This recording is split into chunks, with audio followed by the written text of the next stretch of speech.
my God, mine are so much better than yours. Look at these. Whatever, mine are bigger, dude. Well, look how much bigger they are than yours. Oh, yeah. And better. And I can outrun you. Yeah, let's try it. All right, ready? Go!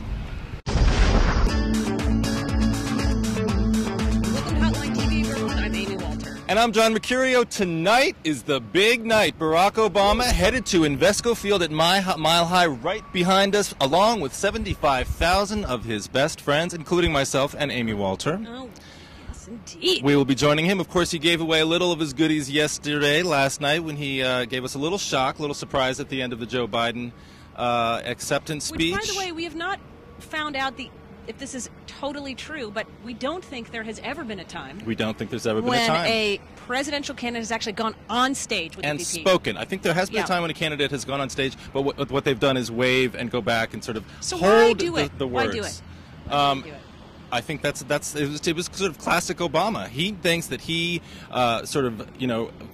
provides energy to any sort of situation. I think he did last night. I was on the floor of the convention hall, and you definitely felt the energy of him coming out. The question is whether or not this was supposed to be his night. This was supposed to be Joe Biden's night. Hello. And he got a lot. That's true. But did he get anything done? Biden had a tough job. It was clear that the speech sort of checked a lot of boxes, but it didn't really come together particularly well, I thought. And, right. You got a lot. Yeah, he had to introduce himself for the first time. There was a lot of crying with the story of the accident, right? And then we moved on to, so it was a weird transition from that then into, let's talk about policy, let's talk about Obama, and P.S.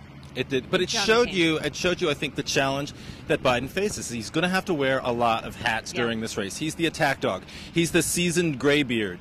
He's the family guy. He's the working stiff. He's the working class white guy. And I think we're going to see, as we saw last night, that it's a very sort of challenging, awkward set of responsibilities for him to deal with. But let's look behind us, if you will, and if I may, look ahead of ourselves at what we're going to see tonight here at Invesco Field. What do you think, Amy Walter, Barack Obama has to do tonight? I think there are. Well, excuse me. I think the one that you are a little bit in my. It's weird, and you're so tall and.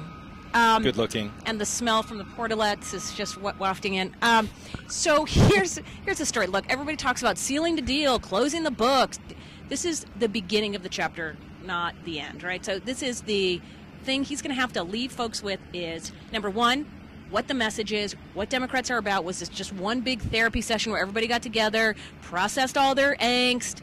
John Kerry got to process his last night. We know the Clintons did. Revenge of the flip-flopper. Right. Or do we come away with, and I think he really needs to have something like this, what's going to be the one line that defines Barack Obama and this campaign? It was read my lips. There was the man from Hope. What's as much attention as we in the media put on these conventions and these speeches and the importance of the performance and the impact and how they're received, at the end of the day, elections are not won or lost based on these tightly scripted, well choreographed but you need something events. That people remember. I think what we've seen all week, this is sort of, I think, established the trend. The trend being that every night they have had an incredible speech. Michelle Obama, excellent. Hillary Clinton, phenomenal.